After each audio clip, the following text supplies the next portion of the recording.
നമസ്കാരം. ആൻഡമാൻ നിക്കോബാർ ദ്വീപുകളിൽ ചില ദ്വീപ സമൂഹങ്ങളിൽ പുറം ലോകവുമായി യാതൊരു ബന്ധവുമില്ലാത്ത രീതിയിൽ ചില ആദിവാസി വിഭാഗങ്ങൾ ജീവിക്കുന്നുണ്ട്. സാധാരണഗതിയിൽ കേന്ദ്ര സർക്കാർ ആരെയും അങ്ങോട്ട് പോകാൻ അനുവദിക്കാറില്ല. അവരവരുടേതായ ലോകത്താണ് ജീവിക്കുന്നത്. മറ്റുള്ളവരുമായി ബന്ധപ്പെടുന്നതിൽ യാതൊരു താല്പര്യവുമില്ലാത്ത ഒരു വിഭാഗക്കാരാണ് ഇവർ.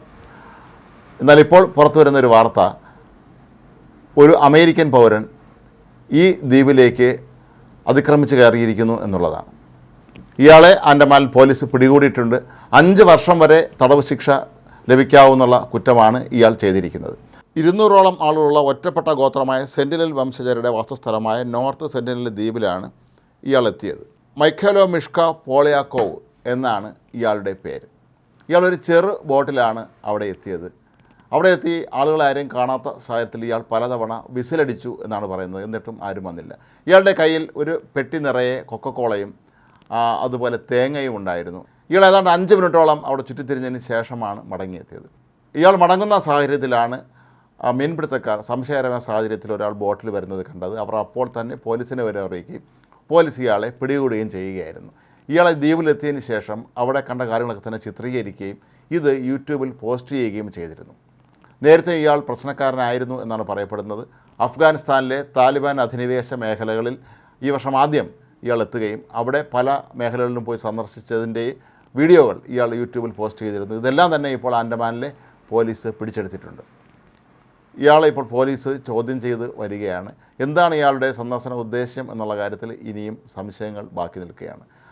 ഇയാൾ അമേരിക്കയിലെ അരിസോണ സ്വദേശിയാണ്. പോളിയോക്കോവിൻ്റെ അച്ഛനൊക്കെ തന്നെ വളരെ ഉയർന്ന പദവികൾ വഹിക്കുന്ന വ്യക്തിയാണെന്നും ഇയാൾ ട്രംപിൻ്റെ കടുത്ത അനുകൂലിയാണ് എന്നുമാണ് പറയപ്പെടുന്നത്. നേരത്തെ സ്വവർഗ അനുരാഗികൾക്ക് വേണ്ടിയൊക്കെ തന്നെ ഇയാൾ പ്രക്ഷോഭം നയിച്ചിട്ടുള്ള വ്യക്തിയുമാണ്. എന്നാൽ ഇയാളുടെ പശ്ചാത്തലം അത്ര നല്ലതല്ല എന്നാണ് അമേരിക്കൻ മാധ്യമങ്ങൾ പറയുന്നത്. അവർ അവിടെ അന്വേഷിച്ചപ്പോൾ മനസ്സിലാക്കാൻ കഴിഞ്ഞത് ഇയാളുടെ പേരിൽ നിരവധി കേസുകളുണ്ട് എന്നാണ്.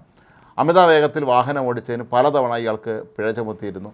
എന്നാൽ പിഴ അടയ്ക്കാൻ തയ്യാറാകാത്തതിനെ തുടർന്ന് വീണ്ടും ഇയാളുടെ പിഴ ശിക്ഷ വർദ്ധിപ്പിക്കുകയും ചെയ്തിരുന്നു.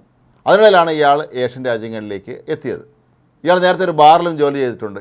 ബാറിൻ്റെ ഉടമയോട് മാധ്യമങ്ങൾ ഇയാളെക്കുറിച്ചുള്ള അഭിപ്രായം ആരാഞ്ഞപ്പോൾ ഇയാളൊരു വിഡ്ഢിയാണെന്നും തലയ്ക്ക് നല്ല സ്ഥിരതയില്ലാത്ത ആളാണെന്നുമൊക്കെയാണ് ബാർ ഉടമ പറഞ്ഞത്. ഏതായാലും ഇയാൾ അരിസോണ സർവകലാശാലയിലെ വളരെ പ്രഗത്ഭനായ ഒരു വിദ്യാർത്ഥിയായിരുന്നു എന്നാണ് പറയപ്പെടുന്നത്. അവിടുത്തെ എല്ലാ സാമൂഹ്യപരമായ കാര്യങ്ങളൊക്കെ തന്നെ സജീവമായി ഇടപെടുമായിരുന്നൊരു വ്യക്തിയായിരുന്നു എന്നും പറയുന്നുണ്ട്. പക്ഷേ ഇയാൾക്ക് എന്തൊക്കെയോ ചില പ്രശ്നങ്ങളുണ്ട് എന്ന് നമുക്ക് മനസ്സിലാക്കാൻ കഴിയുന്നത്.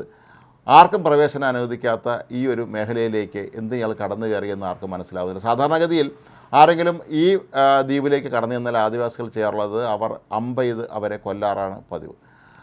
കുറേ വർഷങ്ങൾക്ക് മുമ്പ് ഒരു അമേരിക്കൻ മിഷണറി മതപരിവർത്തനം ലക്ഷ്യമിട്ടാണെന്ന് പറയപ്പെടുന്നു. ഇവരെ കാണുന്നതിന് വേണ്ടി ആ മേഖലയിലേക്ക് എത്തിയപ്പോൾ ആ മിഷണറിയെയും ഇവർ വധിക്കുകയായിരുന്നു.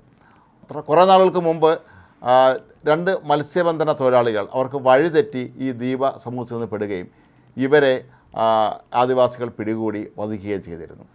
ഏതായാലും പോളിയാക്കോവിനെ അവർ വധിച്ചില്ല എന്നുള്ളതാണ് ഇതിൻ്റെ ഏറ്റവും പ്രധാനപ്പെട്ട ഒരു കാര്യം. ഒരുപക്ഷെ അവരാരും ഇയാളെ കണ്ടില്ലായിരിക്കാം.